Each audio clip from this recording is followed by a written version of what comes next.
आप देख रहे हैं श्री हरि कृपा आश्रम चैनल। संस्थापक स्वामी श्री हरि चैतन्य पुरी जी महाराज।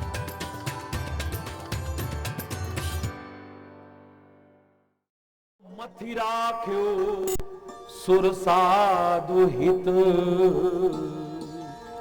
मथि राख्यो कृपा सिंधु रघुवीर। ये छोटा सा दोहा मत समझना, इसे बड़ा गहरा भाव है, इसमें बड़ा गूढ़ भाव रखा हुआ है इसके अंदर। सागर का मंथन किया है तो उसमें विष भी निकला है, अमृत भी निकला है। आप अपने जीवन का मंथन करेंगे, आप अपने अंदर का मंथन करेंगे तो आपके अंदर से विष भी निकल सकता है, अमृत भी निकल सकता है, विकार भी निकल सकते हैं, गंदगी भी निकल सकती है, पता नहीं क्या क्या निकलेगा। पर यहां पर भरत खुद मंथन नहीं कर रहा है। संसार का कोई प्राणी भरत के जीवन का मंथन नहीं कर रहा है। हो सकता है निर्णय गलत निकल आए, क्योंकि किसी के जीवन को समझना इतना सरल नहीं है। हम अपनी मति के अनुसार लोगों के जीवन की घटनाओं को देखते हैं, अपनी भावना के अनुसार देखते हैं, इसलिए कई बार अच्छों को भी बुरा मान जाते हैं, बुरों को भी अच्छा समझ जाते हैं। हरि बोल। संसार के जितने भी साधु पुरुष हैं, जितने संत पुरुष हैं, जितने महापुरुष हैं, उनके लिए एक उदाहरण प्रस्तुत करने के लिए यहां पर कृपा करके कृपा सिंधु रघुवीर मंथन कर रहे हैं। हरि बोल। वहां पर तो देवताओं राक्षसों ने मिलकर के मंथन किया था, यहां भगवान मंथन कर रहे हैं। स्वयं परमात्मा अगर किसी के जीवन का मंथन करें तो निर्णय गलत तो नहीं हो सकता है ना। बोलो, आप दुनिया से अपने आप को छुपा करके गलत रूप प्रस्तुत कर सकते हो, भगवान से तो नहीं। भगवान तो सारा मत लेंगे एकदम से, कहां हो तुम, बोलो ना। स्वयं कृपा करके परमात्मा तो मंथन करें और फिर अमृत के अलावा कुछ नजर ना आए। मुझे दुनिया में अभी तक दूसरा व्यक्ति ऐसा नजर नहीं आया। वो भरत का जीवन ही हो सकता है, भरत रूपी सागर का मंथन करने पर ही हो सकता है, जहां पर विरह का मंदिराचल बनाया हो, साधु संतों के लिए एक उदाहरण प्रस्तुत करने की स्वयं परमात्मा श्री राम ने मंथन करने की कोशिश की हो और प्रेम अमीय, वहां से प्रेम अमृत ही निकला हो, वहां पर विष नाम की कोई चीज ना हो, विकार नाम की चीज ना हो। ऐसा एक भरत के अलावा कौन हो सकता है? किसी के जीवन की गारंटी कोई खुद नहीं दे सकता है, भगवान भी किसी के जीवन की गारंटी नहीं देगा, याद रखना। अगर परमात्मा से भी कहा जाए कि आप किसी के जीवन की गारंटी दे दीजिए, भगवान कहेंगे मैंने इसे बुद्धि दे रखी है, इसे मन दे रखा है, आत्मा से निरंतर मार्गदर्शन दे रहा हूं, विवेक दे रखा है, पर पता नहीं इस पर निर्भर करता है ये उपयोग करेगा, सदुपयोग करेगा या दुरुपयोग करेगा, कोई गारंटी नहीं है। किसी के मन का कोई भरोसा नहीं है कि व्यक्ति कब कहां से चला जाए। लेकिन पूरे रामचरितमानस में राम ने अगर किसी की गारंटी दी है तो एकमात्र भरत की गारंटी दी है। चैलेंज है मेरा, आप दूसरा व्यक्ति बता दीजिए जिसकी गारंटी राम दे रहे। राज्य पाकर के अहंकार हो गया है, लक्ष्मण कह रहा है। ये जंगल में आ रहा है सेना लेकर के हमें मारने के लिए, सोचता होगा इन्हें मार करके निष्कंटक राज्य करूंगा। इसे अहंकार आ गया है, मैं तोड़ूंगा इसका अहंकार। राम आप आज्ञा करें, धनुष्वाण हमारे भी हाथ में है। ये क्या समझता है? आज अगर ब्रह्मा और शंकर भी इसकी सहायता करें तो युद्ध भूमि में भरत और शत्रुघ्न को सुला करके दिखा दूंगा मैं। तब क्या कहते हैं राम? ठीक है, राज मद सबको हो जाता है, प्रभुता पाए काहे मद नहीं। प्रभुत्व पाकर के किसको अहंकार नहीं हो जाता है? सबको हो जाता है। लेकिन एकमात्र मेरा भरत ऐसा है, इसको कभी भी अहंकार नहीं हो सकता, मैं गारंटी देता हूं। ये मैं नहीं कह रहा, रामायण कह रही है।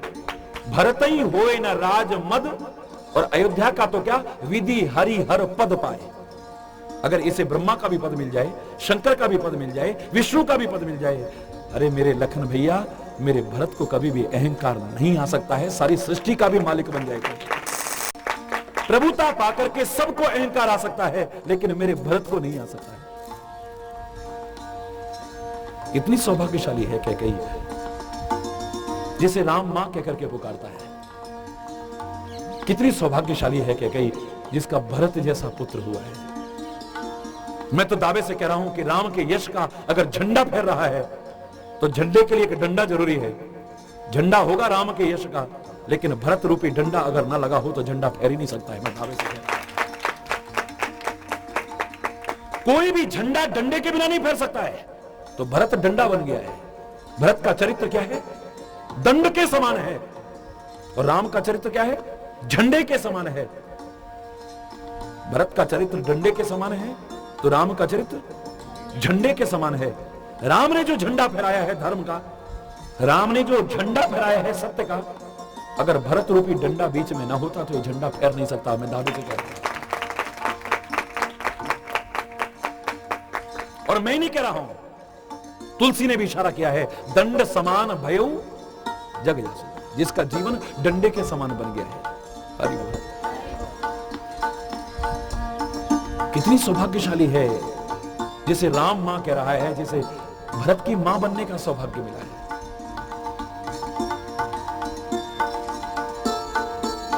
तीर्थ पर सारे ऋषि मुनि कहने लगे, आहा हा हा, भरत जी आए हैं, भरत जी आए हैं, भरत जी आए हैं।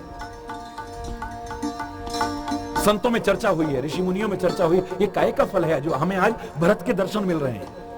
तो रामायण में पढ़िए क्या कहा है वहां पे, हमने जो पुण्य किए, हमने जो तपस्या की है, हमने जो साधना की है, उसका फल राम के दर्शन मिले हैं। और राम के दर्शन का फल मिला है कि आज हमें भरत के दर्शन मिल रहे हैं। राम से बढ़कर के भरत के चरित्र को रखा गया। त्याग में, तपस्या में, कष्ट उठाने में धर्म के लिए भरत कहीं भी कम नजर नहीं आ रहा है। 21 ही नजर आएगा, 19 नजर नहीं आएगा आपको। राम अगर वन में कष्ट उठा रहे हैं तो एक घर में रहकर के कष्ट उठा रहा है। राम अगर वन में रहकर के तपस्या कर रहे हैं, एक घर में रहकर के तपस्या, और मैं जंगल में रहकर के तपस्या आदमी कर ले तो कर ले, लेकिन घर में, भोगों में, सुविधाओं में, साधनों में, वैभव में रहकर के तपस्या करना, फिर अपने आप को उससे बचाए रखना और उसमें अपने आप को लिप्त न होने देना, ये कहीं ज्यादा कठिन होता है। और भरत ने इसे करके दिखाया है। ये खाली कहने सुनने की बात नहीं है कि भरत अगर राम अगर जमीन पर लेटता है तो राम अयोध्या में रहकर के भी पलंग पर नहीं लेटता है, जमीन के अंदर गड्ढा खोद करके उसके अंदर लेटता है।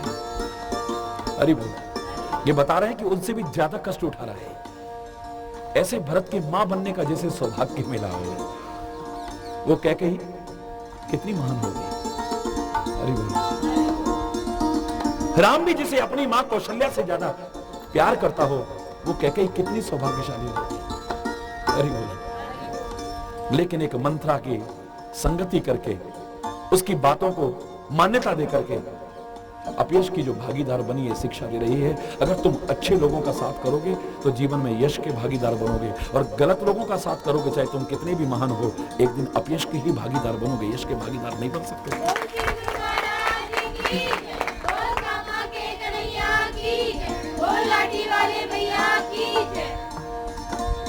गहराई से चिंतन करें तो कैकेयी की इस क्रिया के बिना राम का चरित्र उजागर नहीं हो सकता था। मैं मानता हूं कैकेयी सहभागिनी बनी है राम के यश को तीनों लोकों में हमेशा के लिए अंकित कराने में। राम के चरित्र को इतना ऊंचा उठाने में कैकेयी का बहुत बड़ा योगदान है। राजा बनकर के वहां राज्य करता रहता राम तो आज अयोध्या का राजा कहला सकता था। सारी सृष्टि के चर अचर जीवों पर राज्य करने वाला, उनके दिलों पर राज्य करने वाला राम नहीं बन सकता था। ये तो वनवास की प्रक्रिया ने ही उसे बनाया है, वरना अयोध्या का सम्राट बन सकता था, लोगों के दिलों का सम्राट, अपने राष्ट्र की सीमा के लोगों का ही, जिस राष्ट्र का वो राजा है, सम्राट है, उनके लोगों पर चाहे अपने अच्छे व्यवहार से राज्य कर लेता, उनके दिलों पर राज्य कर लेता। लेकिन सारी सृष्टि के लोगों के दिलों पर राज्य तो तभी कर पाया है जब राज्य के सुखों को छोड़ करके जंगलों में आया है, धर्म की संस्थापना का काम किया है, हर एक को अपने गले से लगाने की कोशिश की है। वही राम आज अयोध्या तक नहीं, सारी सृष्टि के कण कण में सब गया है, लोगों के दिलों का राजा बन गया है। कैकेयी का एहसान हम भूल नहीं सकते। जंगल के निवासी तो कहते हैं, अरे क्यों बदनाम करते हो कैकेयी को, कैकेयी ने ऐसा क्यों किया, ये जंगल के लायक थे, इतने सुकुमार, अरे देखो कितने कोमल कोमल हैं, इनको तरस नहीं आया होगा, कैसे मां बाप होंगे जिनको जंगलों में भेज दिया। राम लक्ष्मण सीता जंगलों के लायक हैं, लेकिन उन्हीं वनवासियों में कुछ लोग कहते हैं, अरे ऐसा मत कहो, अगर उन्होंने इनको न भेजा होता तो इनके दर्शन का सौभाग्य हमें कहां मिलता, हमें तो कोई इनसे मिलने भी ना देता, कभी सम्राट थे ये तो। आज जो इनके दर्शन का सौभाग्य मिल रहा है, इनकी सेवा का सौभाग्य मिल रहा है, हमें तो बार बार एहसान मानना चाहिए कैकेयी का, बार बार एहसान मानना चाहिए दशरथ का, बार बार एहसान मानना चाहिए उन लोगों का जिन्होंने इनके वनवास में सहायता प्रदान की थी। अरे वो समझने का ढंग है। लीलाओं को कई तरह से आप वर्णन करने की कोशिश करें तो अनंत भाव आपके मन में आ सकते हैं, लेकिन हमें वर्तमान में जो प्रसंग चल रहा है इसमें यह तो शिक्षा मिलती है, गलत लोग जो गलत बातें आपको कर रहे हैं उनको कभी मान्यता देने की कोशिश, उनको पहली बार में अगर टोकते हो तो बहुत अच्छी बात है, और टोकने के बाद फिर उनसे संग मत रखिए, जहां तक हो उनसे कन्नी काटने की कोशिश कीजिए। अरे बोल, वरना धीरे धीरे धीरे धीरे आज आपको बुरा लगा कि ये गलत बात कर रहा है, आपने उसे टोका भी, कल को हो सकता है उसकी बातें आपके दिमाग में घर करने लग जाए, आपका चिंतन भी उसी तरह का बनने लग जाए, आपकी भी सोच उसी तरह की बनने लगे, आपकी उसी प्रकार की कल्पनाएं बन जाएंगी। आप उन्हीं कल्पनाओं में खोते खोते अपने मन को, अपने मस्तिष्क को प्रदूषित कर लेंगे, और जहां ये गंदे हो गए तो आपके कर्म गंदे हो जाएंगे, और जहां कर्म गंदे हुए अपना जीवन ही गंदा कर जाओगे। फिर सौभाग्यशाली होते हुए भी दुर्भाग्यशाली बन जाओगे। हरि बोल। मैंने तो लोगों को देखा है, तीर्थों पर भी जाएंगे तो वहां भी असत चिंतन आ जाता है, असत वार्तालाप आ जाता है। हरि बोल। तो इसका भाग्य अब बदल गया है, इसका सौभाग्य अब दुर्भाग्य में बदलना शुरू हो गया है। ये सौभाग्यवती नहीं रहेगी क्योंकि इसे कुचाल अच्छी लगने लगी। फिरा कर्म, यहां कर्म का तात्पर्य भाग्य। हरि बोल। फिरा कर्म, इसका भाग्य फिर गया है, अब पलट गया है, अर्थात बदल गया है। जो सौभाग्यशाली थी अब ये दुर्भाग्यशाली, बोलो ना, बननी शुरू हो गई है। बन तो नहीं गई है अभी, लेकिन बननी शुरू हो गई है। क्यों? प्रिय लागे कुचाली, इसे कुचाली जो थी वो प्रिय लगने लग गई। हरि बोल। जो राम की निंदा कर सकती है, जो उसके पति दशरथ की निंदा कर सकती है, अगर ऐसे लोगों को चाहे जान के, चाहे अनजाने में, चाहे मजबूरी में भी अगर आप साथ निभा रहे हो तो सोच लेना तुम राम की भक्ति से, परमात्मा की भक्ति से दूर हो जाओगे, और जहां दूर हुए तो दुर्भाग्य तो चालू हो ही गया।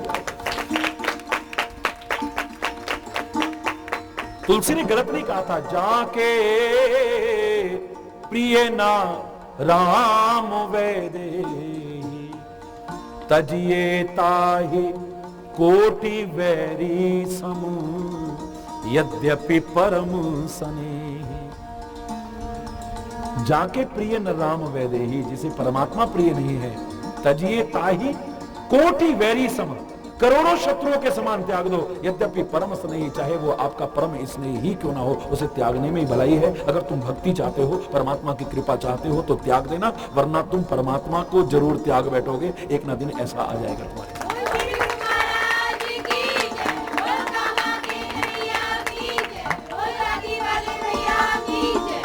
नहीं, परम स्नेही को कैसे छोड़ सकते हैं? बोले परम स्नेही तुम्हारा परमात्मा के अलावा कोई और नहीं है, इतना याद रखना। चाहे तुम दुनिया को समझ लेना, लेकिन ये परम स्नेही तुम्हारे, ये स्नेही भी नहीं है। आज तुम स्नेही ना करो, तुम्हें बदले में स्नेही नहीं मिलेगा। हरि बोलो, बोलो ना। तुम जरा सा बदल जाओ, सामने वाला फट निगाह बदल देगा। हरि बोलो। इनकी बातों पर विश्वास मत कर जाना एकदम से।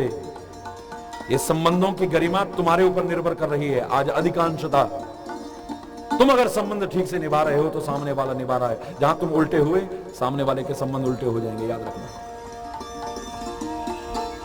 तुम प्यार कर रहे हो तो तुम्हें कोई प्यार कर रहा है, तुम सम्मान, बोलो ना, वरना एक बच्चे को भी डांट दो, तुम्हारे पास आने की कोशिश नहीं करेगा। अरे बोलो, ये तुम्हारे पर निर्भर कर रहा है, ये संबंध तुम निभा रहे हो। ये दुनिया तो वैसे भी नहीं निभाना जानती है। दुनिया वाले तो, जो समझदार हैं, वो तो यही कहते हैं कि मेरी तो कोई करनी निभने की नहीं भगवन, जैसे भी निभाओगे अब तुमको निभाना है। दुनिया की तो क्या, आपके साथ भी जो संबंध निभाने वाली बात है हमारे बस की नहीं है। आप निभाओगे तो निभ जाएगा, हमारे बस की हो तो हम नहीं निभा पाएंगे। इनके लिए जब तक कुछ इनके मन के प्रतिकूल करना शुरू कर दिया है,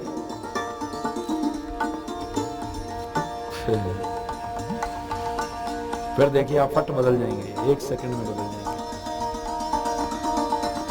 इनके मन की बात मत करो, अभी देखोगे। हरि बोल।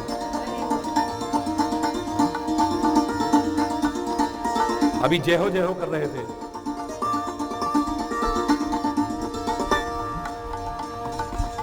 और अभी आपकी निंदा भी करने लग जाए तो वो बहुत बड़ी बात नहीं है। हरि बोल।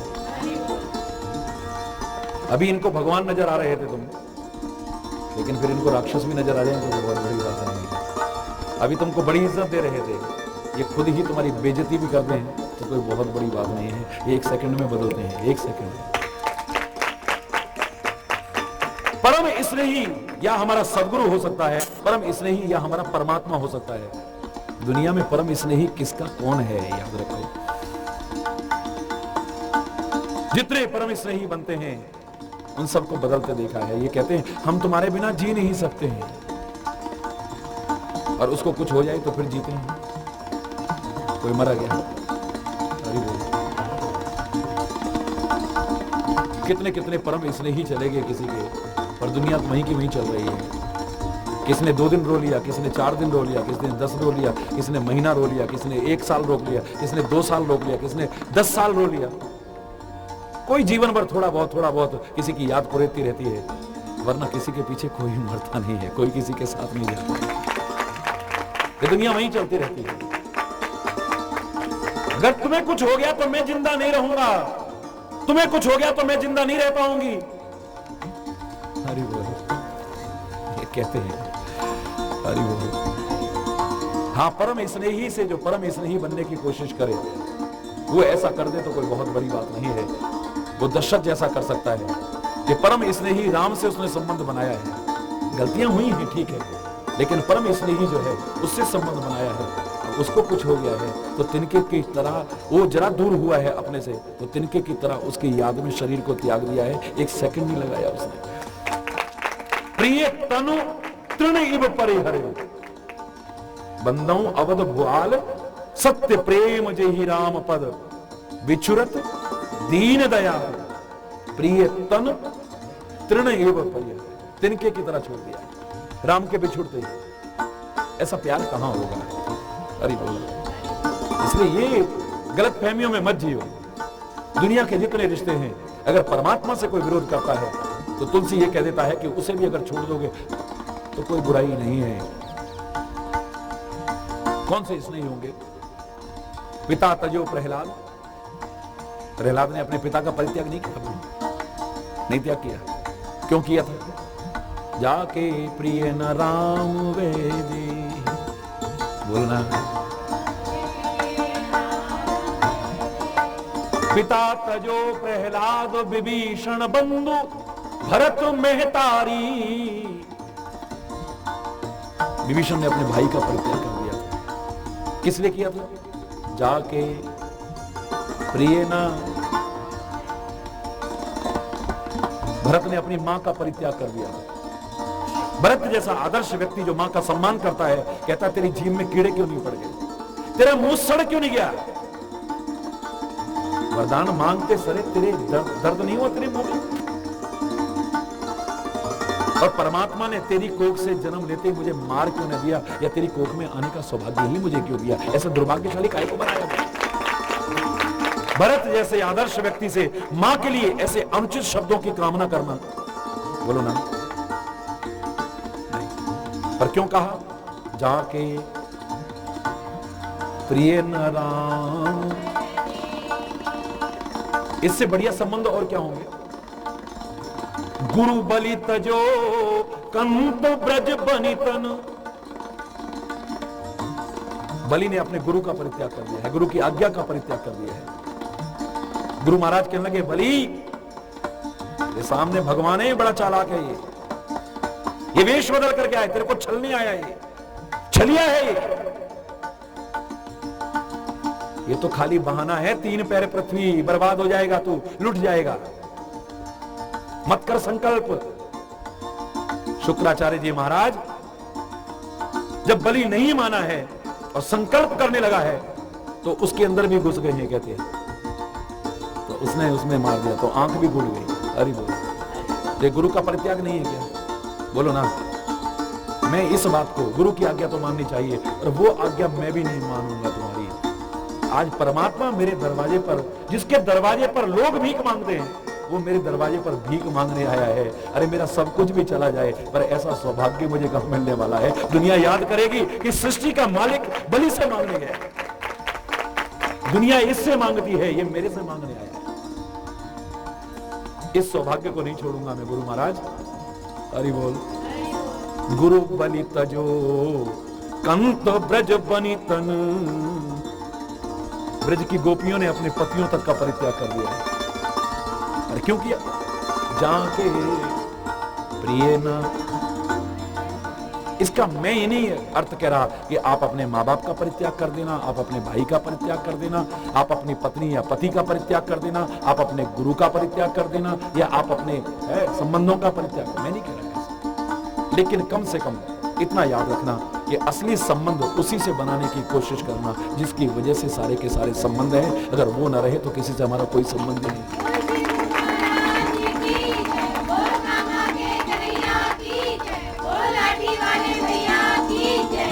इन संबंधों को आप यथा स्थान रखिए, अपने उत्तरदायित्व का ठीक से निर्वाह कीजिए, भाई के प्रति, बहन के प्रति, पति के प्रति, माँ बाप के प्रति, जिसके प्रति भी जो आपका दायित्व बनता है निर्वाह कीजिए।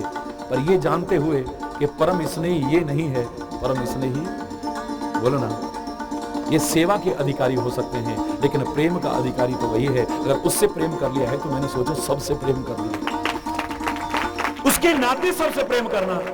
वरना यहां अगर प्रेम नाम आपने लिया तो धोखे के अलावा आपको कुछ भी मिलने वाला नहीं। हरि बोल। ये वो कह रहा है हरि चैतन्य जो आपसे कहता है सबसे प्रेम करना। हरि बोल।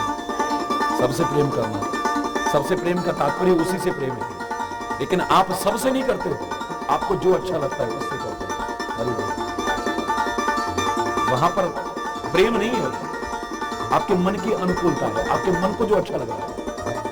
आपने सब में परमात्मा नहीं देखा है, परमात्मा की वजह से सबसे प्रेम नहीं कर रहे हो, आप अपने मन की वजह से, अपनी आंखों की वजह से, अपने कान की वजह से, आपकी आंखों को जो अच्छा लग रहा है उससे प्रेम करने की कोशिश कर रहे हो, आपके मन को जो अच्छा लग रहा है उससे प्रेम करने, उसके नाते से, तो बिना किसी भेदभाव के अगर सबसे प्रेम करो, सोच लो उसी से प्रेम हो गया है, वो परमात्मा की कृपा के अधिकारी तुम बन जाओगे, फिर सौभाग्यशाली बनोगे, दुर्भाग्यशाली नहीं बनोगे।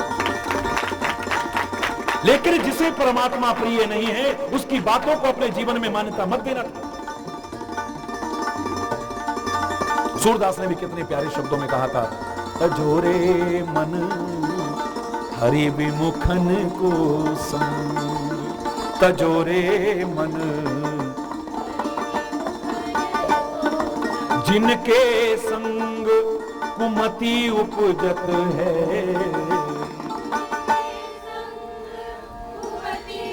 परत भजन में भंग,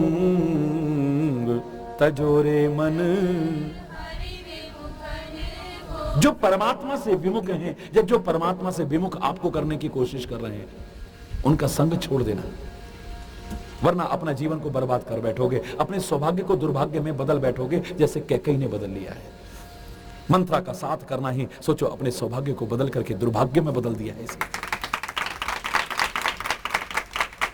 फिरा कर्म, इसका कर्म फिर गया है, इसका सौभाग्य पलट गया है, दुर्भाग्य में बदल गया है। फिरा कर्म, क्यों? क्योंकि प्रिय लागे कुचाली, कुचाली प्रिय लगने लगी है। राम प्रिय लगता था, वही लगता रहता तो अच्छा था, और वो जिसको प्रिय न लगे वो प्रिय न लगता तो अच्छा था। लेकिन ऐसे कुचाली को भी आप प्रिय समझो और राम को भी प्रिय समझो तो एक दिन राम के छूटने की संभावना हो जाएगी, कुचालियों के साथ ही लगे रहोगे। फिर याद रखना, फिरा कर्म प्रिय लागे कुचाली,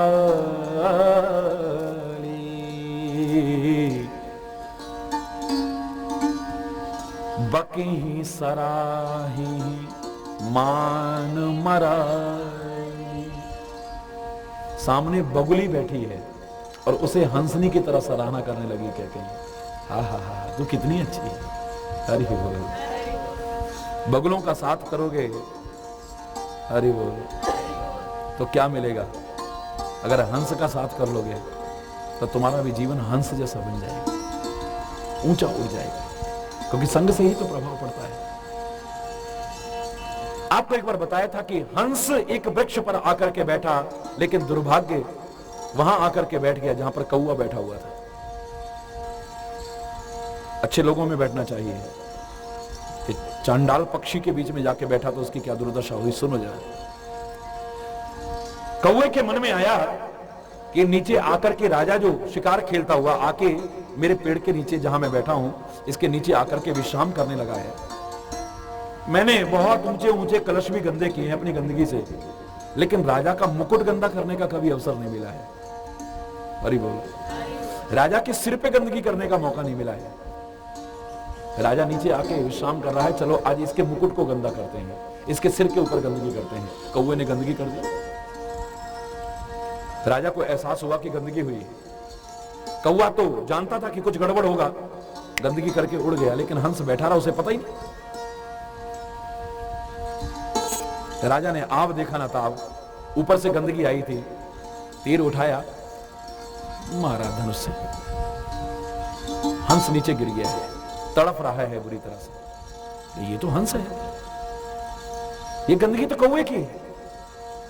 ऐसे कौवे तो मैंने आज तक देखे नहीं।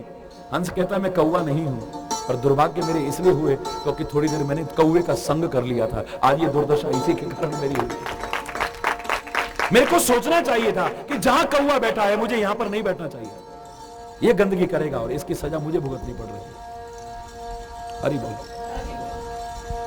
अरे तुम कितने भी कोमल स्वभाव के हो, तो कोमल लोगों का साथ करो ना, तुम्हारा कोमल स्वभाव बना रहेगा। कठोर लोगों का साथ करोगे, आपका स्वभाव भी कभी कठोर हो सकता है, नहीं तो आपका नुकसान हो जाएगा। न भी अगर कठोर हुआ तो। केले के पत्ते कितने कोमल होते हैं, लेकिन संग अगर बेर के पेड़ का कर लें, हरि बोल, तो उसके पत्ते फटेंगे ही, उसे लाभ कभी मिलने वाला नहीं है। चाहे बेर का पेड़ कभी मस्ती में झूले या केले का पेड़ कभी मस्ती में झूले, वो झूले या ये झूले, पत्ते केले के पेड़ के ही फटेंगे, बेर के फटने वाले नहीं होने। संग अगर गलत करोगे तो तुम्हारा, मैंने परसों यहां तक आपसे कहा, मैं ज्यादा उदाहरण नहीं सुना रहा, और इस उदाहरण को 20 बार सुना चुका हूं कम से कम, और 20 बार नहीं 2000 बार भी मुझे सुनाना पड़े, मैं नहीं सोचूंगा कि मैं इसे बार बार रिपीट कर रहा हूं, क्योंकि इस चिंतन की बार बार आवश्यकता है। अग्नि को हम परम पूज्य अपना आराध्य देव मानते हैं, देवता मानते हैं। हमारी संस्कृति में अग्नि का बहुत ऊंचा महत्व है, लेकिन संग के प्रभाव से वो भी नहीं बचे हैं। एक आम इंसान की तो बात छोड़िए, कि अग्नि देवता अगर यज्ञ की संगति कर ले तो इनकी पूजा होती है, इन्हें आहुति दी जाती है। यही चूल्हे का साथ कर ले तो उससे थोड़ा कम सम्मान मिलता है। यही मुर्दे का साथ कर ले तो, बोलो ना, बोलो, तो स्थिति अलग हो जाएगी। और गंदगी के ढेर का साथ कर लें तो, कूड़े करकट का साथ कर लें तो फिर अग्नि देवता नहीं है अग्नि भाई, अग्नि कोई अलग अलग नहीं है। क्या स्थिति होगी? और ये अगर मिर्ची का साथ कर लें तो अरे भागो यार से यार, कहां मार दिया तुमने यार। वहां अग्निदेव के सामने पवित्र होकर के बैठ रहे हैं, सौभाग्य मान रहे हैं, अग्निदेव प्रज्वलित हुए उनकी पूजा कर रहे हैं, और यहां अग्निदेव आए हुए हैं, लेकिन तुम भागोगे मत। हरि बोल। अग्निदेव अलग अलग नहीं है। यज्ञ का साथ करें इनकी अलग स्थिति है, कूड़े का साथ करें इनकी अलग स्थिति है, चूल्हे का साथ करें इनकी अलग स्थिति है, मिर्च का साथ करें इनकी अलग स्थिति है, मुर्दे का साथ करें इनकी अलग स्थिति है, लोहे का साथ करें तो लोहार के पास जाएं और ये लोहे में उसका संग करके इन पर घन और हथौड़े की मार भी पड़ जाए तो कोई बहुत बड़ी बात नहीं है। ये संग का प्रभाव नहीं है। घन और हथौड़े की चोटें भी इन अग्निदेव को पड़ सकती है, खाली पूजा ही नहीं होती है, संग के प्रभाव के कारण। और मैंने तो आपसे यहां तक कहा कि इन पे जूते से भी पिटाई हो जाए तो कोई बहुत बड़ी बात नहीं है, क्षमा चाहूंगा ये शब्द अगर गलत लगे तो। यही अग्निदेव अगर बीड़ी सिगरेट का साथ कर लें तो बीड़ी सिगरेट पीने वाला अंतिम कश लेने के बाद उसको नीचे फेंकता है और जूते से मसलने की कोशिश करता है। इतना अपमान भी हो सकता है अगर गलत संग करने की कोशिश करें। अरे अग्निदेव जैसे गलत संग कर ले तो उनकी ये दुर्दशा होती है। ए मानव, अगर तू गलत संग करेगा तो तेरी क्या दुर्दशा होगी, सोच ले तू जरा। हरि चैतन्य करो संगति सज्जन की मेरे भाई, कर संगति दुर्जन की बाबरे, शुभ गति काहू न पाई। कर संगति केले की स्वाति बन कपूर है जाती, सीप की कर संगति बन मोती अच्छी कीमत पाती। और वह यदि संगति कर ले सर्प की, प्राण हर विष बन जाई। हरि चैतन्य करो संगति सज्जन की मेरे।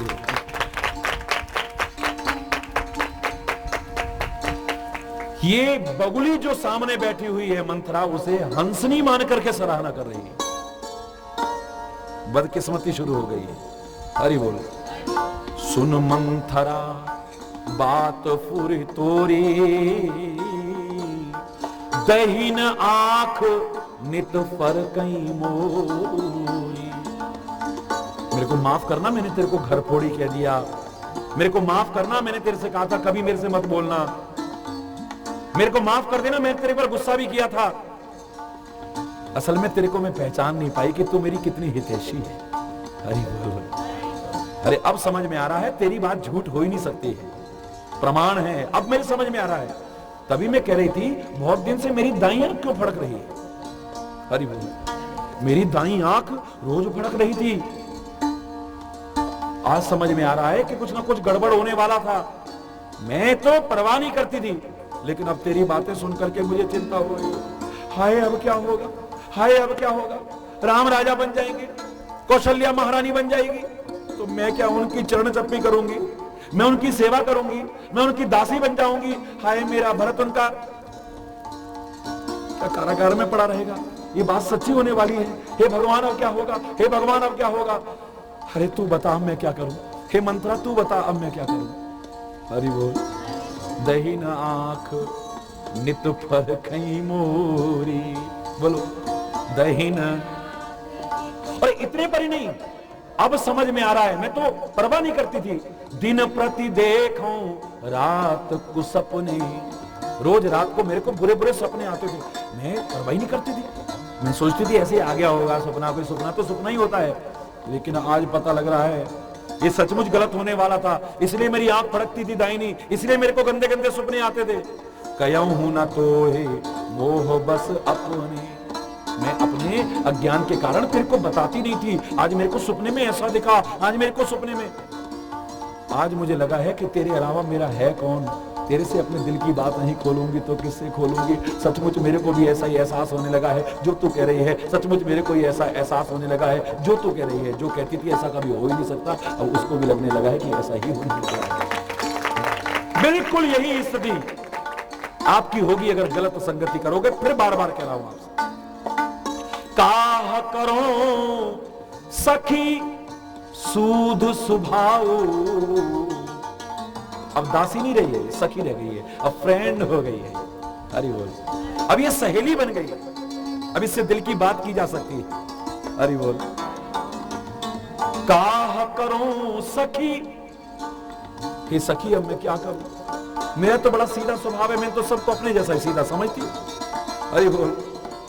दाहिन बामना काह करो सखी सूद सुभाऊ, दहीन बाम नहीं जानू का। मैं तो दाया बाया को जानती नहीं, मैं तो सीधा स्वभाव है, सबको भी सीधा समझती थी। मुझे नहीं पता था कि मेरे सीधेपन के ऐसा नाजायज फायदा उठा करके मुझे धोखा दिया जाएगा।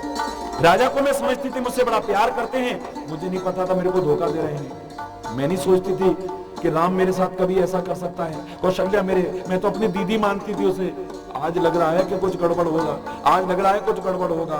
इसलिए अपने चलत ना आज लग अनभल का भुगती। अपने चलते तो मैंने आज तक किसी का बुरा कभी किया नहीं।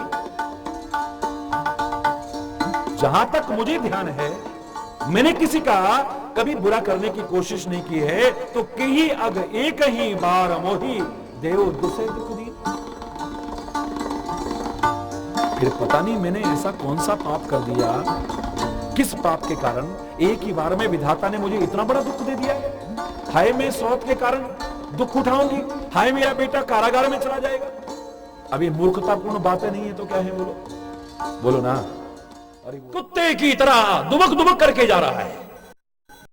कहां गए जिसके हमारे दिन में लोग अन्न नहीं खाते थे, देवता तक भी, राक्षस तक भी, और रात को जिन्हें नींद नहीं आती थी।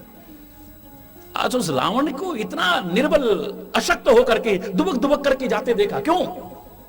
जिमि को पंथ पग देत खगेसा, रहे न तेज बल बुद्धि लवलेसा। कुपंथ पर अगर हम चलेंगे तो हमारा बल, हमारी बुद्धि, हमारा तेज, ज्यादा तो क्या एक लवलेश मात्र भी नहीं बचेगा, सारा का सारा नष्ट हो जाएगा। इसलिए कहा कि संत हमेशा स्वयं सुपंथ पर चलता है और औरों को सुपंथ पर चलने की प्रेरणा देता है। कुपंथ से खुद बचता है, भूल न दे कुमार्ग माऊ, कभी भी भूल करके भी कुमार्ग पर पैर नहीं देता है, और दूसरों को भी उधर से बचाता है, भटकने से बचाता है। गंदे खान पान से हम अपनी शक्तियां नष्ट कर रहे हैं। गलत दिनचर्या के कारण हमारा कोई जगने का टाइम नहीं, कोई सोने का टाइम नहीं है।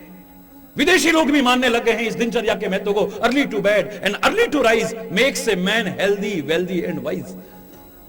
अगर आपकी नियमित दिनचर्या है, संयमित दिनचर्या है, तो आप स्वस्थ भी बनेंगे, धनवान भी बनेंगे, सामर्थ्यवान भी बनेंगे। संतुलन होना चाहिए आपके जीवन में, बैलेंस होना चाहिए आपके जीवन में। भोजन आपका बैलेंस हो, बैलेंस डाइट हो आपकी। जीवन की हर चीज में बैलेंस, जहां बैलेंस गड़बड़ होता है, ये पृथ्वी क्यों टिकी हुई है? बैलेंस चाहिए। जहां जरा सा बैलेंस गड़बड़ होता है तो वहीं भूकंप आ जाता है, भूचाल आ जाता है, विभिन्न प्रकार की स्थितियां आ जाती हैं। ये बैलेंस जहां गड़बड़ हो जाता है, जीवन के किसी भी क्षेत्र में संतुलन के महत्व को आप नकार नहीं सकते हो। मैंने एक दिन कहा था कि ब्लड प्रेशर के बिना हम जीवित नहीं रह सकते हैं, लेकिन ब्लड प्रेशर ज्यादा हो गया तो गड़बड़ है, कम हो गया तो गड़बड़। ये बैलेंस रहना चाहिए। अरे बोल, शुगर के बिना हम जिंदा नहीं है, हमारे अंदर शक्ति नहीं रहेगी। हमारे अंदर अगर शुगर ना हो हम चल फिर नहीं सकते हैं। लेकिन ये जब ज्यादा बढ़ जाती है तो नुकसान देती है, कम हो जाती है तो बोलो। तेजाब हमारे शरीर में न बने, हम जो भोजन करते नहीं पचेगा हमारा। एसिड अगर न बनेगा, ये एसिड ही तो पचाता है, ये अम्ल ही पचाता है हमारे भोजन को। लेकिन ये ज्यादा बनने लगे तो एसिडिटी हो जाती है, खट्टे डकार आने लगते हैं, अजीर्णता हो जाती है, अजीब स्थिति हो जाती है। और अगर कम बनेगा तो भोजन नहीं पचेगा। जितना बनना चाहिए उतना होना चाहिए। हमारे शरीर का कोई भी जोड़ ऐसा नहीं है जहां पर गांठें ना हो। यहां देखिए आप, यहां देखिए आप, है यहां देखिए आप, जॉइंट्स में कहीं भी देखिए आप। जैसे आप साइकिल में देखते हैं गोलियां हैं, या और यंत्रों में देखते हैं गोलियां होती हैं, हर जॉइंट्स में है हमारे वो गांठें हैं। लेकिन ये बढ़ जाती हैं तो नुकसान देती हैं, कम रहती हैं तो नुकसान देती हैं। हर चीज में अगर बैलेंस है तो शरीर ठीक चलता है, जीवन ठीक चलता है, दुनिया ठीक चलती है। जहां बैलेंस गड़बड़ हुआ ये दुनिया भी बेकार हो जाती है, शरीर भी बेकार हो जाता है, सब कुछ बेकार हो जाता है।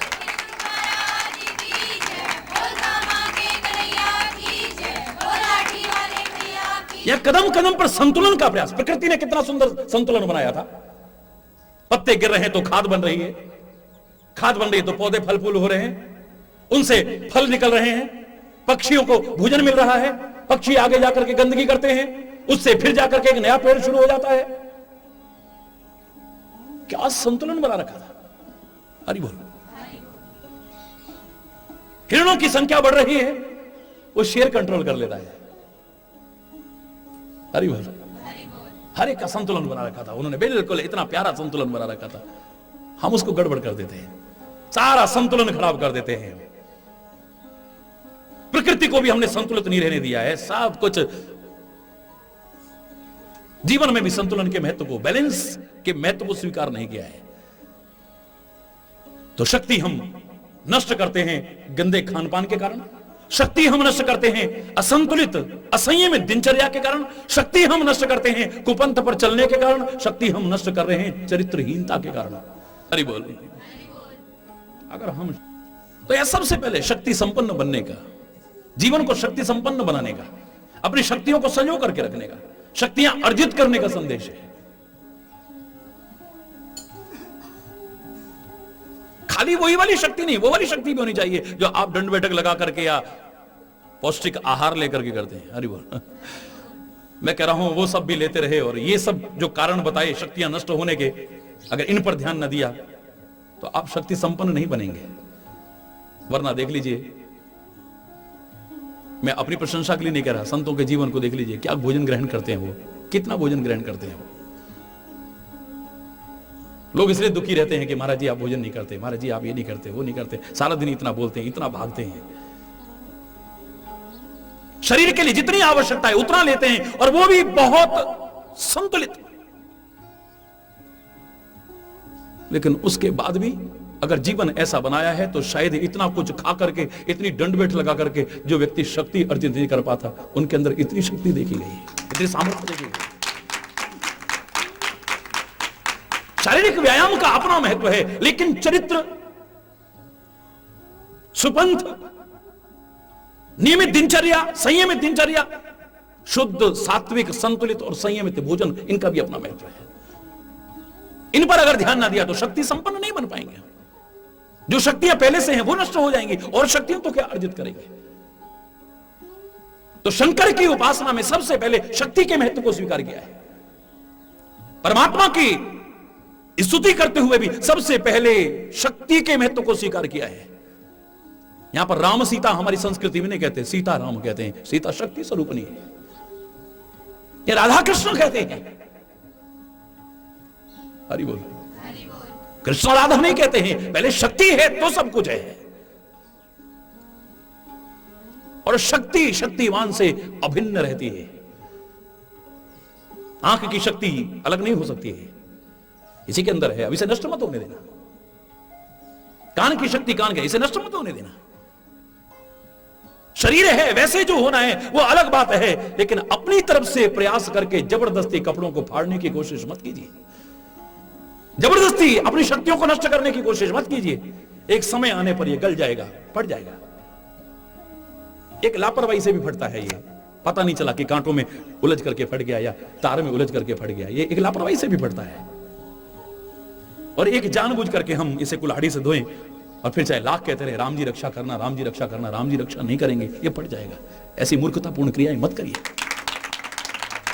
जानबूझ करके पैरों पर कुल्हाड़ी मत मारिए। जानबूझ करके अपनी शक्तियों को नष्ट करने की या क्षीण करने की कोशिश मत कीजिए। कोई बता दे गंदे व्यसनों से किसी के अंदर शक्ति ज्यादा बड़ी हो, क्षणिक एक आवेश सा आता है, लेकिन उसके बाद शक्ति नष्ट होती है।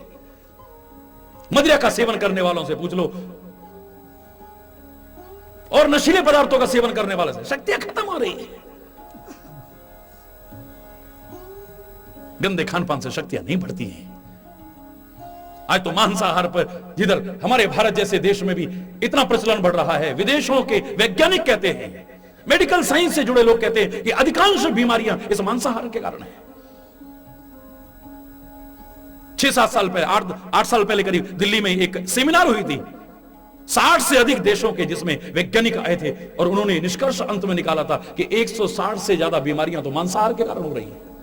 वो लोग छोड़ते जा रहे हैं, हम लोग उन गंदी चीजों को अपनाते जा रहे हैं। हरि बोल। ये सारी बातें एक तरफ है, लेकिन यहां पर सबसे पहले शंकर की स्तुति करने में, शंकर जी मेरी रक्षा करना। कौन से शंकर जी? यशांके च विभाति भूधर सुता, पर्वतराज की कन्या पार्वती जिसके अंक में है, जो शक्ति का प्रतीक है, जिससे हमें शक्ति की प्रेरणा लेनी है, शक्तियां अर्जित करने की प्रेरणा लेनी है और शक्तियों को नष्ट न होने की प्रेरणा लेनी है। देवापदा मस्तके, सिर पर देव नदी गंगा जी विराजमान है, और गंगा जी से क्या प्रेरणा लेनी है? पवित्रता की प्रेरणा लेनी है, मन की पवित्रता की, तन की पवित्रता की, वचन की पवित्रता की, कर्म की पवित्रता की प्रेरणा लेनी है। शंकर जी रक्षा करेंगे, जरूर करेंगे तुम्हारी, शंकर जी कल्याण करेंगे, जरूर करेंगे, लेकिन इन चीजों को पहले ध्यान में रखना है। ये हमारे इतने मनीषियों ने सोच समझ करके स्तुतियां लिखी हैं, ऐसे नहीं लिखती हैं। ये सब चीजें जहां हैं वहां रक्षा होगी। पहले शक्ति संपन्न बनो, शक्तियों को नष्ट मत होने दो। दूसरा, जीवन में पवित्रता को अपनाओ, जीवन में निरंतर आगे बढ़ते रहो, जैसे नदियां निरंतर बढ़ रही हैं अपने लक्ष्य की ओर। एक लक्ष्य बनाओ और उसकी ओर निरंतर बढ़ो। मार्ग में आती हैं रुकावटें, मार्ग में आती हैं उलझनें, मार्ग में आती हैं परेशानियां, मार्ग में आती हैं परीक्षाएं, लेकिन घबराओ मत, आगे बढ़ते रहो। उलझो भी मत, व्यर्थ के उलझाव और टकराव से भी बचने की कोशिश करो। नदियां नहीं कहती बीच में पहाड़ आ गया, चट्टान आ गई, तुम हटो आगे से। तुम जानते नहीं हम कौन है। शक्ति संपन्न होने के बावजूद कैसी स्थिति हमारी होनी चाहिए, इसलिए आगे गंगा नदी का वर्णन किया है। वो कहती है, अच्छा बाबा तू बड़ा सही, मुझे जहां से जगह मिले मैं वहां से निकल जाऊं, क्योंकि मुझे जीवन में आगे बढ़ना है। जिन्होंने आगे बढ़ना है वो उलझाव और टकराव से बचने की कोशिश करते हैं। पहले शक्ति का वर्णन है, फिर नदी का वर्णन है। ये क्रम देखिए कितना सुंदर है, जो मुझे लग रहा है अपनी भावना से। ये भावनात्मक अर्थ है। कोई यशांके च विभाति भूधर सुता, शक्ति स्वरूपनी पार्वती जिसके अंक में विराजमान है, मस्तक पर चंद्रमा गंगा जी विराजमान है, देव नदी। तो गंगा जी से प्रेरणा लेनी थी पवित्रता की, गंगा से प्रेरणा लेनी थी निरंतर आगे बढ़ने की लक्ष्य की ओर, गंगा से प्रेरणा लेनी थी व्यर्थ के उलझाव और टकराव से बचने की, गंगा से प्रेरणा लेनी थी परोपकार की। वृक्ष कबहु नहीं फल बके, नदी न संचय नीर।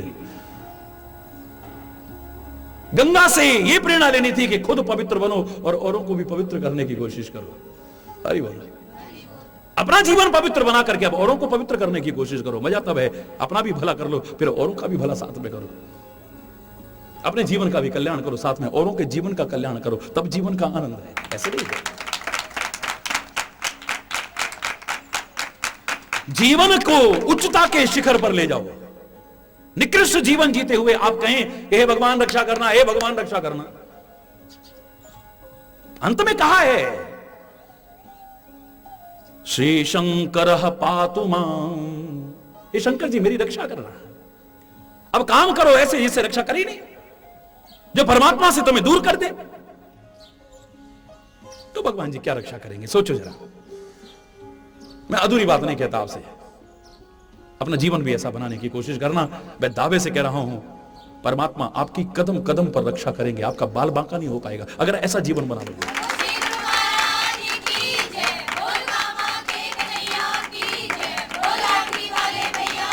सबसे पहले अपनी शक्तियों को नष्ट मत होने दो, शक्तियां अर्जित करो, शक्ति संपन्न बनने की कोशिश करो।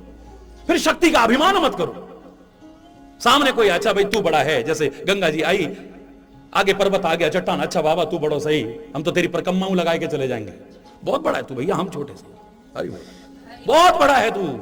पानी को जहां से जगह मिलती है, जबकि गंगा में कितनी शक्ति है, नदियों में कितनी शक्ति है, अगर उसको स्थान न मिले निकलने का, पानी रुकता रहे, इतना वेग आ जाएगा, इतना फोर्स आ जाएगा कि बड़े से बड़े पहाड़ को भी उखाड़ करके फेंकने की शक्ति और सामर्थ्य रखती है।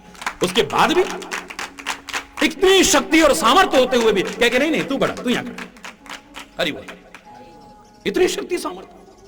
पहले शक्ति की बात कही, फिर शक्ति के सदुपयोग की बात कही, साधनों के सदुपयोग की बात कही, जीवन में पवित्रता के महत्व को बताया है, जीवन में क्रियाशीलता के महत्व को बताया है, जीवन में परोपकार के महत्व को बताया। ऐसा जीवन बनाने की कोशिश करो।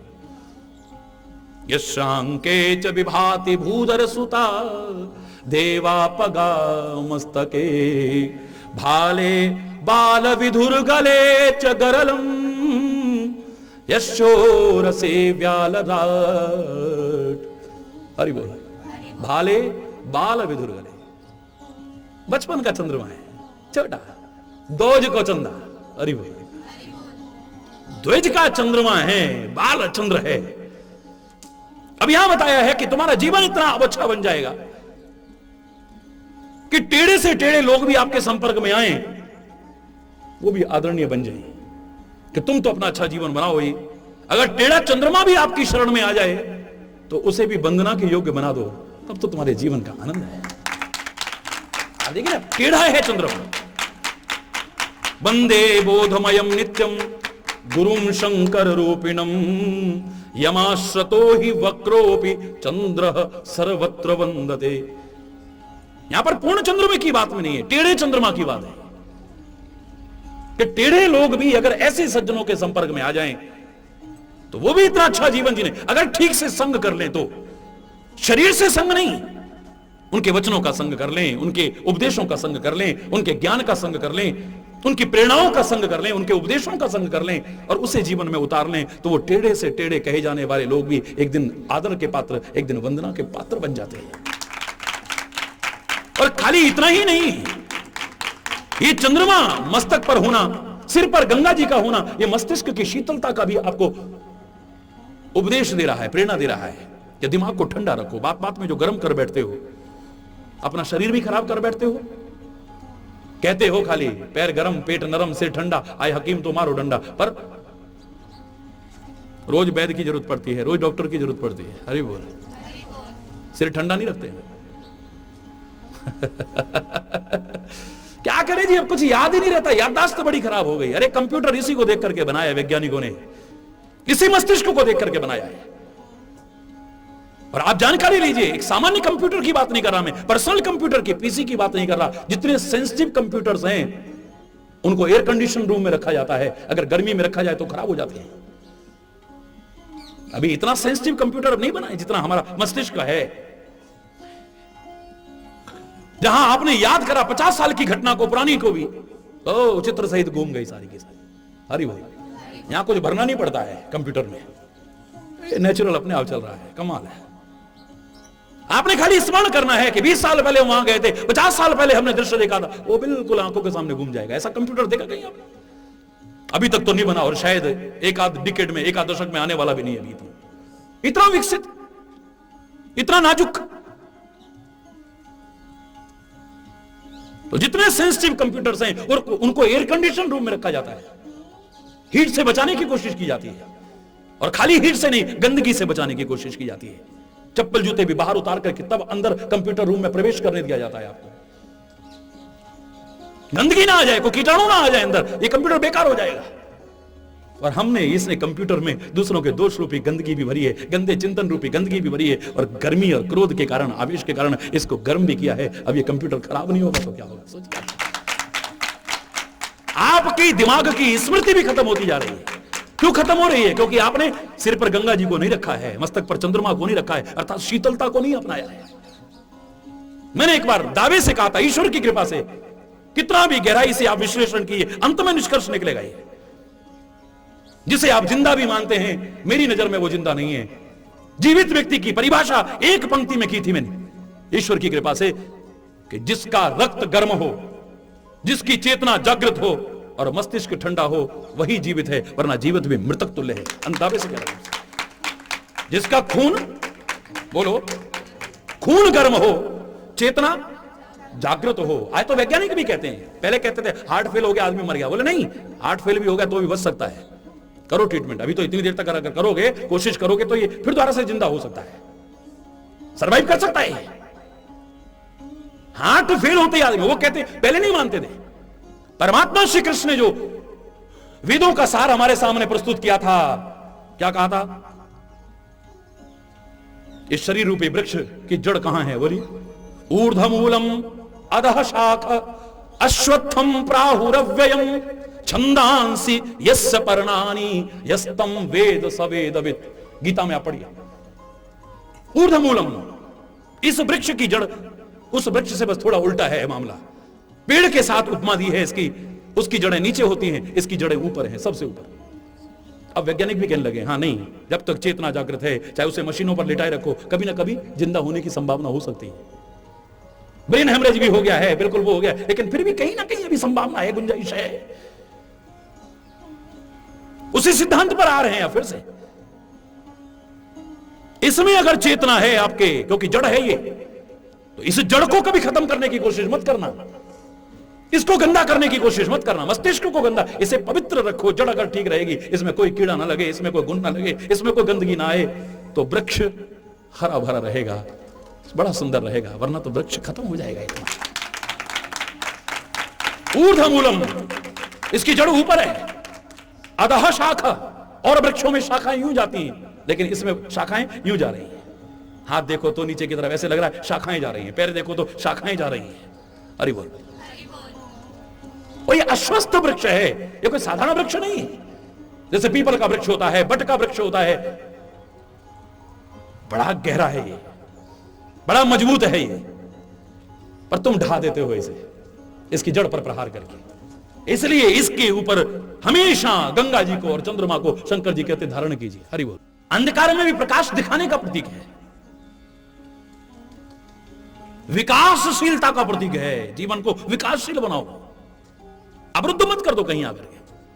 ध्वज का चंद्रमा का, इसका मतलब पूर्णिमा तक भी कितना बढ़ना है इसने। हालांकि लौकिक हर उन्नति का अंत पतन है, लौकिक हर सुख का अंत दुख है। यहां पर दिन आया है तो रात भी आएगी, सुख आया है तो दुख भी आएगा। लेकिन यहां पर भगवान शंकर के साथ जोड़ने का तात्पर्य है कि लौकिक नहीं, खाली इस लोक की बात नहीं है, उस लोक की बात हो रही है। पारलौकिक मार्ग पर भी दुनिया की तरक्की के साथ साथ आगे बढ़ने की कोशिश करो, तो माना कि लौकिक हर उन्नति का अंत पतन है। अगर पारलौकिक मार्ग पर न चले तो, अगर इस पर चलते रहे तो इधर भी आपका पतन नहीं होगा, इधर भी आप विकासशील ही बने रहेंगे, उधर भी विकासशील बने रहेंगे। ये चंद्रमा आगे बढ़ेगा, ये तरक्की होगी इसकी। ध्वज की बात बहती जाएगी, चौथ आएगी, पूर्णिमा तक तो इतना सुंदर बन जाएगा, ये पूर्ण खिल जाएगा। ये अपने जीवन को और अधिक प्रकाश में बनाने की कोशिश करो, और अधिक विकासशील बनाने की कोशिश करो। दुनिया को शांति देने की कोशिश करो, जैसे चंद्रमा शांति देता है। शीतलता प्रदान करने की कोशिश करो, और शीतलता तो तभी प्रदान करो अगर खुद शीतल होगे, तो शांति तभी दे पाओगे जब खुद शांत होगे। तो शांतम शाश्वत अप्रमेय मनगम निर्वाण शांति प्रदम। तू शांत है और शांति प्रदान करने वाला है।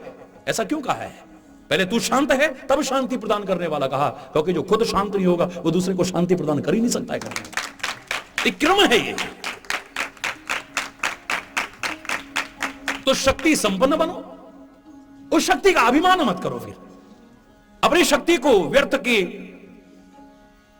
कर्मों में, गंदे खानपान से, असंतुलित दिनचर्या से, चरित्रहीनता के कारण, कुपंथ पर चलने के कारण नष्ट मत होने दो, और अंदर शक्तियां अर्जित करो, और फिर उसका अभिमान मत करो।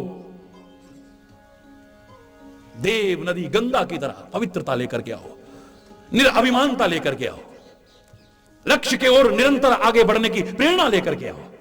हरि बोल। परोपकार की सुंदर प्रेरणा लीजिए इसे। स्वयं पवित्र होकर के दूसरों को पवित्र करने का संदेश लीजिए इसे। मस्तिष्क की शीतलता का, क्रोध पर नियंत्रण का संदेश लीजिए आप। हरि बोल। ये सारे के सारे संदेश इसमें क्रमशः जोड़े गए। स्वास्थ्य भी अच्छा रहेगा। अब दिमाग गर्म होता है तो क्या होता है? स्वास्थ्य भी खराब हुआ, आपस के सद्भाव भी खत्म हुए। जब गुस्से में आप आएंगे तो हर आदमी अपना आत्मसम्मान रखता है, सेल्फ रेस्पेक्ट रखता है हर आदमी। उसके आत्मसम्मान को ठेस पहुंचेगी जब आप गलत बोलेंगे तो क्या होगा फिर? बोलिए। सद्भाव रहेगा, प्रेम भाव रहेगा, शांति रहेगी। कला कलेश पैदा कर सकते हो, अशांति पैदा कर सकते हो, लड़ाई झगड़ा पैदा कर सकते हो, खून खराबा कर सकते हो। अरे जीवन भी कहो तो खत्म कर दो। इसी क्रोध के कारण आदमी ऐसा कुछ कर देता है कि जिससे दूसरे का भी जीवन ले लेता है, अपना भी जीवन नष्ट करने की कोशिश करता है। ऐसी मूर्खताई कर बैठता है इसी गुस्से के कारण। शक्ति तो क्या, जीवन ही नहीं रहेगा अगर ये गंगा और चंद्रमा ना आए तो। खाली शक्ति संपन्न मत बनो, इस जीवन को बनाए रखने की भी प्रेरणा लो, और औरों को भी जीवन देने की प्रेरणा लो। किसी का जीवन लेने की कोशिश मत करो, और वो तभी होगा जब आपका दिमाग ठंडा रहेगा। तो खुद शांत रहो, औरों को शांति देने की कोशिश करो, तभी होगा जब दिमाग ठंडा रहेगा। तो जीवन में प्रगतिशील बनो, विकासशील जीवन बनाओ, अवरुद्ध मत करो किसी कारण से भी। ये चंद्रमा से पता लग रहा है, इसकी कलाएं बढ़ेंगी अभी।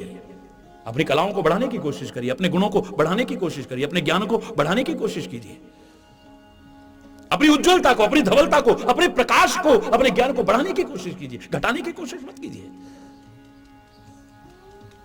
बड़ा सुंदर क्रम है। यशांके च विभाति भूधर सुता देवापगा मस्तके भाले बाल विधुर गले च गरलम। हरि बोल। गले में विष है। संसार में अगर अपनी जीवन की घटनाओं का मंथन करोगे तो हमेशा आपको अमृत नहीं मिलेगा। कितनी बार विष के घूंट पीने पड़ेंगे आपको। हरि बोल। पता नहीं हम जैसों को, उस जैसे को भी कितनी बार विष के घूंट पीने पड़ते हैं। हरि बोल। पीने पड़ते हैं, लेकिन उस विष को जो आपको घूंट पीने पड़े हैं किसी कारण से, इसे यहीं तक रहने देना, इसे दिल तक मत आने देना, वरना दिल में, आपके मन में जहां से विष मिला है उसके प्रति दुर्भाव आ जाएगा। आप सज्जनता से गिर जाएंगे, आप इंसानियत से गिर जाएंगे, आप महानता से गिर जाएंगे। इसे दिल तक मत आने देना, इसे कंठ तक रखना। ये भगवान शंकर प्रेरणा दे रहे हैं। इसे अंदर मत ले आना तुम। इस कटुता को, इस विष को अपने दिल तक मत आने देना। जहां एक और प्रेरणा है कि परोपकार के लिए अगर जीवन भी चला जाए तो जीवन तुम्हारा अमर हो जाएगा। हर आदमी अमृत चाहता है, विष कोई नहीं चाहता है, लेकिन लोगों को अमृत मिल जाए, मुझे चाहे विष मिल जाए, लोगों का जीवन बच जाए, मेरा जीवन चाहे चला जाए। जिसका ऐसा जीवन बनता है वो खाली इंसान नहीं, वो खाली देवता नहीं, वो तो महादेव हो जाता है। संदेह नहीं है, महादेव हो जाता है। इतना परोपकारी जीवन। लोग लड़ाई झगड़े कर करके अपने जीवन को खत्म कर लेते हैं। लोग गंदे व्यसनों से अपने जीवन को खत्म कर लेते हैं। भोग में जीवन जीते हुए रोगों के कारण अपने जीवन को भोगे रोग भयम कुलेक्षुति भयम वित्ते नृपाल आर भयम। भोग में तो रोग का भय है, कब कौन सी बीमारी पैदा हो जाए। तो पता नहीं किन किन कारणों से अपने शरीर को समय से पहले नष्ट कर रहे हैं लोग। लड़ाई झगड़े कर करके समय से पहले खत्म कर लेते हैं।